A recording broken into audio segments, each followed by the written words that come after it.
Des voitures immergées au bord d'une route inondée. Elles sont dans l'eau depuis plusieurs jours, au milieu d'un champ ou à proximité des maisons. À Tonneins, dans le Lot-et-Garonne, la voiture de Guillaume Serrault a pris l'eau.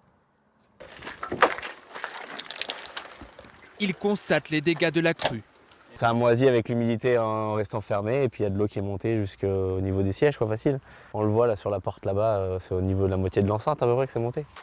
À quelques kilomètres de là, plusieurs véhicules endommagés par les eaux sont stockés dans cette casse.